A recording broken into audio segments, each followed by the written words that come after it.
Hello everyone, welcome back to the channel. भाई कैसे हो तुम सब लोग। वंशित की stream is like watching Bigg Boss. You go there for entertainment and suddenly witness a 22-year-old with mental retardness. Vanshit वैसे तो एक जेन जी है, 21st सेंचुरी का नौजवान लौंडा है, but he is very very inspired by the Mughals, their emperors, specially Akbar, क्योंकि अकबर की भी 30-40 बीवियां थी। मुस्कान कारिया की ना एक टैगलाइन है, I bet you didn't know this, exactly what every Vanshaj ex से on internet about their relationship.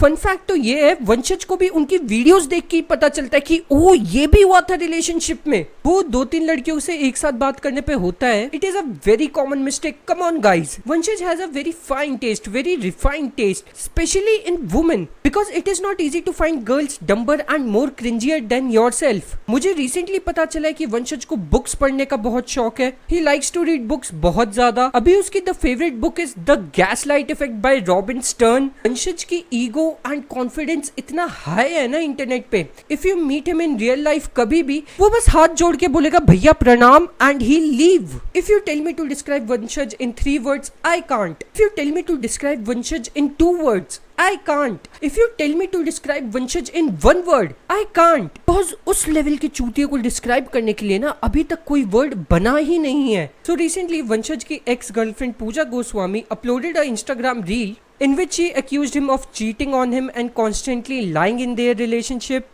She broke down emotionally and told fans not to troll her or get involved in this matter, which is understandable. Emotionally it is understandable, but logically genuinely it makes no sense. Internet relationships genuinely बहुत weird है, not because people fall in love online, but because they monetize the love first and then suddenly demands privacy when things fall apart. The second you build your relationship in public, the audience automatically becomes the part of the story. तुम लोग live stream साथ में करते हो, couple reels बनाते हो, make videos together in the name of content, thousands lakhs of people watch you. Couple goals को literally बेचते हो as entertainment. And when things go south, then suddenly say, भाई ये हमारा private matter है, you better stay out of it. Sorry but no, that's not how internet culture works. Creators को एक बात समझनी चाहिए, audience just don't watch creators anymore. They are invested in it emotionally.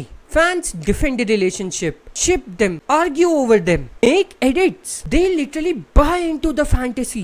जब भी कोई क्रिएटर अपना रिलेशनशिप बार बार लाखों लोगों के सामने लाता है in the name of content, they are not treating it as a fully private relationship. It generally becomes content and content invites opinion, बस नॉट इन माई वीडियोज. अगर मेरी वीडियो पे तुम में से किसी ने अपना ओपिनियन दिया और मेरे ओपिनियन से डिसएग्री किया, रात के 3 बजे तुम्हारे सपने में आके तुम्हारी ऐसी लंका लगाऊंगा ना सालो, खबरदार मेरे ओपिनियन से तुम लोगों ने डिसएग्री किया.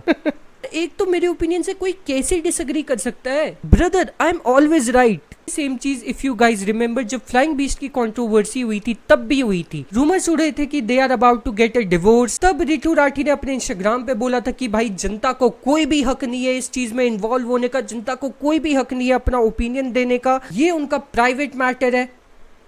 भाई ऑनेस्टली नहीं है. If you build an audience by showing your relationship, the audience gets emotionally attached to that relationship. You can't turn viewers into participants during happy moments and then suddenly call them outsiders during the breakup. Now, इससे पहले someone misunderstands me, किसी को गाली देना is not right. Abusing anyone, sending rape threats, death threats is wrong. Nobody, literally nobody deserves harassment over a breakup. But criticism, discussions, opinions, that is unavoidable. Plus अगर तुम लोगों ने बोला भी ना कि मैं भी गाली देता हूँ क्रिएटर्स को, तो मैं उस कॉन्टेक्स्ट में नहीं गाली देता हूँ जिस कॉन्टेक्स्ट में जनता देती है. मैं गाली देता हूँ to criticise them, to make jokes, to make them laugh. That is different. Audience literally invite की गई थी in the relationship in the day 1 and then they say कि ऑडियंस का कोई भी हक नहीं है बोलने का. Again as I said, you can't turn viewers into participants during happy moments and then suddenly call them outsiders during breakup. That's literally selective privacy and ये लिटरली हर एक बार होता है online. Every single fucking time. Creators को बहुत मजा आता है, बहुत अच्छा लगता है when relationship benefits them. जब रिलेशनशिप उन्हें एंगेजमेंट दे, क्यूट एडिट्स दे, व्यूज दे, ब्रांड डील्स दे, सिंपैथी दे, वायरल मोमेंट्स दे. बट जैसे ही पब्लिक ओपिनियन अनकंफर्टेबल हो जाता है, they are like please respect our privacy. मेरी भी कोई प्राइवेट लाइफ है, मेरी भी प्राइवेसी है यार. Privacy should have existed before monetisation, not after breakup. Some couples genuinely love each other, but बहुत सारे relationships online performance बन गई है, and जैसे ही कोई चीज performance बन जाती है, the audience reacts like an audience. Again, harassment गलत है, but discussion, opinions, criticism, you cannot avoid it. तुमने ही हजारों को अपनी relationship में online invested रखा था for years. That is genuinely the hidden contract of internet fame. Audience attention देती है, and attention always comes with opinions. With this, I arrest my case, my lord, on this topic. Thank you so much everyone for watching. Bye.